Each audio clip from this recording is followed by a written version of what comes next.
Assalamualaikum warahmatullahi wabarakatuh.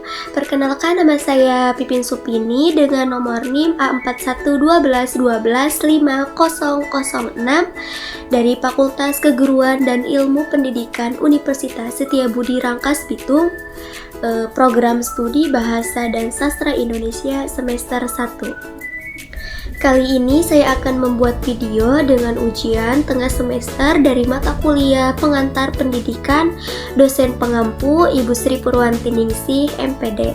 Baiklah teman-teman, selanjutnya marilah kita mengerjakan tugas ujian tengah semester mata kuliah Pengantar Pendidikan yang nomor pertama, yaitu nomor 1. Soalnya adalah jelaskan hakikat, fungsi, dan pengertian pendidikan sebagai dasar memahami proses pembelajaran. Baiklah teman-teman, ini jawaban soal nomor 1, yaitu hakikat dasar memahami pembelajaran menurut Kamus Besar Bahasa Indonesia adalah tentang menangkap intisari atau dasar dari rangkaian tindakan yang bertujuan untuk menjadikan seseorang belajar atau berubah tingkah laku yang disebabkan oleh pengalamannya. Sedangkan secara singkatnya, memahami hakikat adalah proses pembelajaran, berarti mengerti secara mendalam bahwa pembelajaran adalah suatu upaya esensi dan terstruktur, atau lebih jelasnya adalah proses yang dilakukan untuk membantu seseorang memperihal ilmu dan kepandaian atau perubahan perilaku menjadi lebih baik. Baiklah teman-teman, selanjutnya yaitu fungsi menurut Ki Hajar Dewantara, yaitu memahami proses pembelajaran. Paling fungsi utamanya yaitu untuk menuntun, dan fungsi lainnya adalah untuk menciptakan peserta didik serta mengembangkan karakter kemandiriannya yang melalui pengembangan karakternya. Kemudian pengertian menurut Dr. Henry Supriyono, pakar pendidikan dari Universitas Negeri Yogyakarta, ini menyatakan bahwa konsep pendidikan adalah seperangkat gagasan dan pembelajaran, sebuah ide yang menjadi dasar dalam proses pembelajaran, yaitu pengajaran dalam konteksnya, yaitu pendidikan menentukan tujuan akhir yang ingin dicapai, sedangkan pembelajaran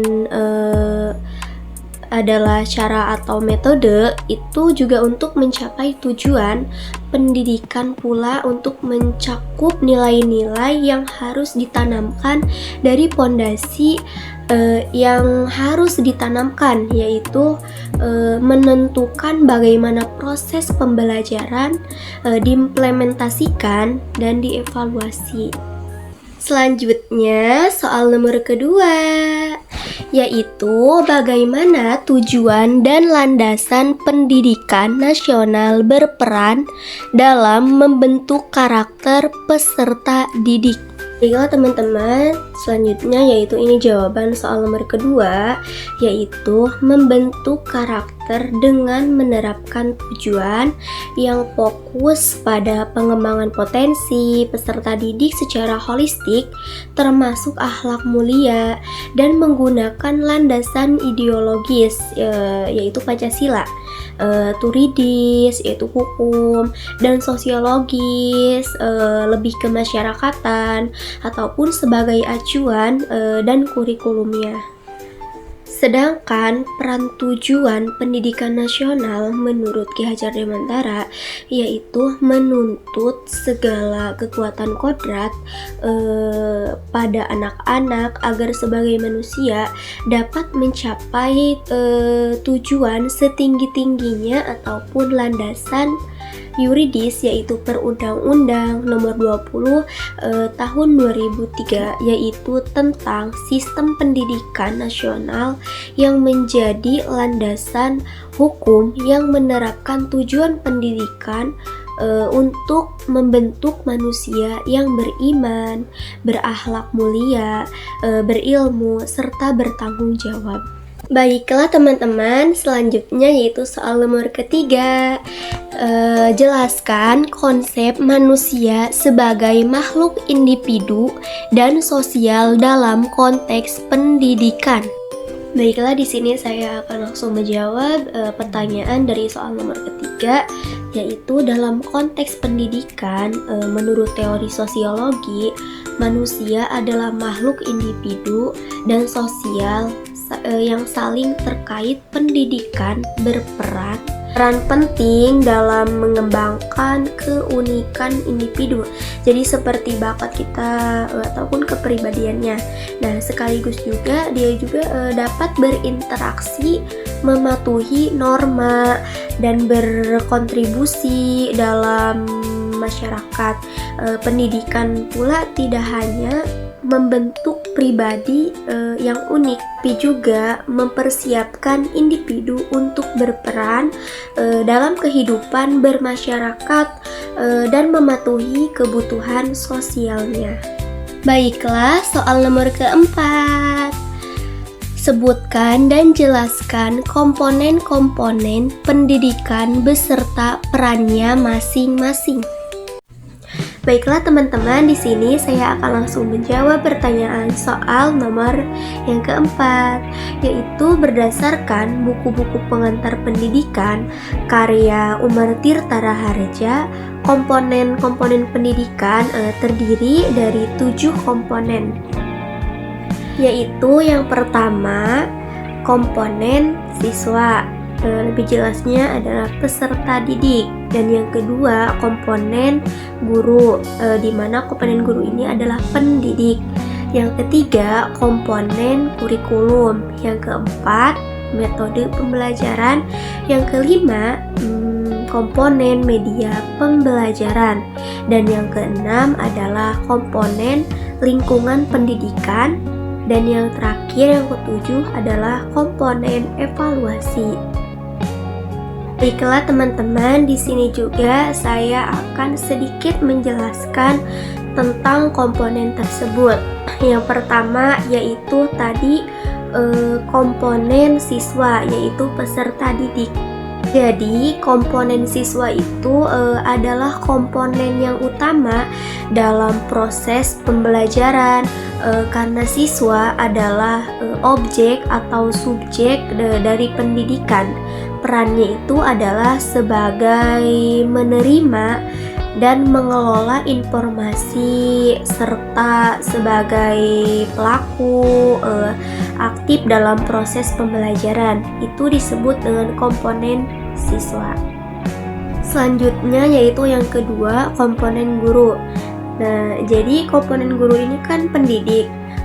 Berarti guru ini berperannya sebagai motivasi atau evaluator dalam proses pendidikan serta bertugas untuk membantu siswa mencapai tujuan pendidikan. Dan komponen yang ketiga yaitu komponen kurikulum, di mana komponen kurikulum ini yang berisi rencana dan program pendidikan yang akan dilaksanakan dalam proses pembelajaran. Itu disebut dengan komponen kurikulum. Selanjutnya yaitu yang keempat, yaitu komponen metode pembelajaran. Baiklah, jadi komponen metode pembelajaran ini adalah metode yang berperan sebagai teknik yang digunakan oleh guru untuk menyampaikan pelajaran atau menyampaikan materi kepada siswa. Jadi bisa mengambil komponen dari metode pembelajaran. Dan yang kelima yaitu komponen media pembelajaran, di mana komponen media pembelajaran ini adalah perannya tentang pembelajaran cara atau teknik yang digunakan untuk menyampaikan informasi melalui media pembelajaran, yaitu berupa buku, audio, video, ataupun TIK, yaitu teknologi informasi dan komunikasi. Baiklah teman-teman, selanjutnya yaitu yang keenam, yaitu komponen tentang lingkungan, di mana lingkungan ini perannya adalah tentang suasana lingkungan pendidikan yang kondusif, dapat membantu seorang siswa merasa nyaman dan fokus dalam proses pembelajarannya. Itu disebut dengan komponen lingkungan. Teman yang terakhir yaitu nomor ketujuh, yaitu komponen evaluasi. Nah, baik, jadi komponen evaluasi ini perannya sebagai proses penilaian terhadap hasil belajar siswa yang berproses pendidikan secara keseluruhan. Baiklah teman-teman, selanjutnya yaitu soal nomor terakhir, yaitu nomor 5. Jelaskan teori atau aliran filsafat pendidikan dan berikan contoh relevansinya dalam praktik pembelajaran di sekolah. Baiklah teman-teman, di sini saya akan langsung menjawab pertanyaan dari soal nomor kelima, yaitu yang terakhir. Nah, jadi menurut buku pengantar pendidikan karya Profesor Dr. Umar Tirta Raharja, berikut ini adalah beberapa aliran filsafat pendidikan pembelajaran, yaitu ada 10 aliran filsafat pendidikan. Yang pertama yaitu aliran naturalisme, dan yang kedua aliran realisme disebut dengan kritis, dan yang ketiga yaitu aliran pananteisme, yang keempat aliran holisme, yang kelima aliran neopositisme, dan yang keenam aliran teori umum perkembangan, dan yang ketujuh yaitu teori hukum perkembangan, dan yang kedelapan teori perkembangan manusia, dan yang kesembilan yaitu aliran rekapitulasi budaya. Dan yang terakhir yaitu nomor ke-10, yaitu aliran perkembangan kejiwaan dan kerohanian. Baiklah teman-teman, di sini saya akan sedikit menjelaskan dari buku pengantar pendidikan, yaitu tentang aliran filsafat pendidikan tersebut. Yang pertama yaitu tadi adalah aliran naturalisme. Aliran naturalisme ini adalah pendidikan yang menekankan bahwa pendidikan harus berinteraksi pada proses alami, yaitu pendidikan itu harus berinteraksi pada secara proses gitu. Dan contohnya dari referensinya dalam praktek pendidikan pembelajaran, yaitu di sekolah, semisalnya contohnya seorang siswa yang diajak untuk memahami dan menghargai keanekaragaman hayati serta ekosistemnya. Itu adalah contoh dari relevansinya, yaitu adalah selanjutnya yaitu nomor kedua, yaitu aliran realisme disebut dengan kritis, di mana aliran ini yang menekan pentingnya pengetahuan atau tentang suatu objektif dan fakta dalam pendidikannya, yaitu contohnya seperti seorang guru yang menekankan pentingnya berpikir kritis dan secara analisis dalam memahami pengetahuan dan fenomena sosial. Selanjutnya yaitu yang ketiga, aliran panenteisme, di mana aliran ini yang menekankan bahwa Tuhan tidak ada di luar alam semesta. Jadi contohnya relevansinya seperti seorang siswa yang sedang melakukan proyek atau karya seni menulis puisi tentang keajaiban alam. Itu disebut dengan aliran panenteisme.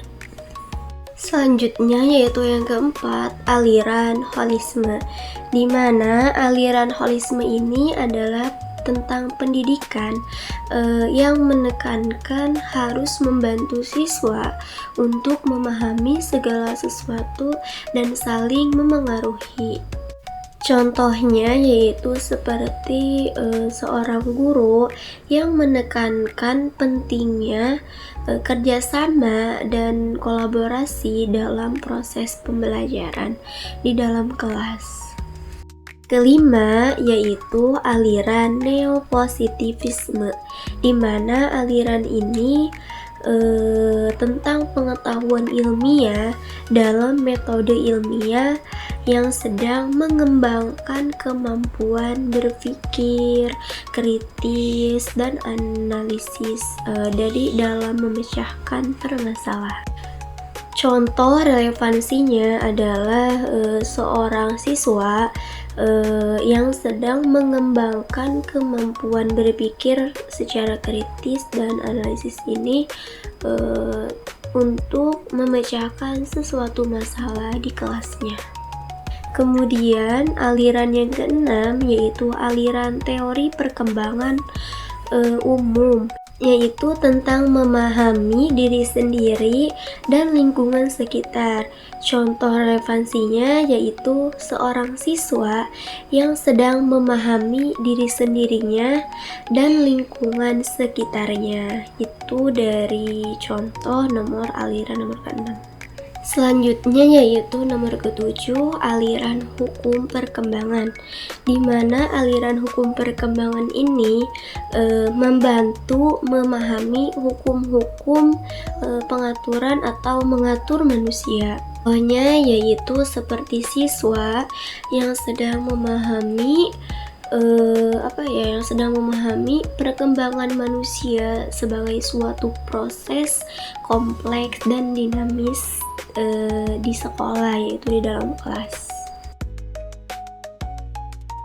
Yang ke-9 itu yaitu aliran rekapitulasi budaya, di mana aliran ini yaitu tentang budaya sehingga dapat mencapai tingkat perkembangan sehingga kita mampu berkembang lebih tinggi dan menjadi masyarakat yang lebih luas.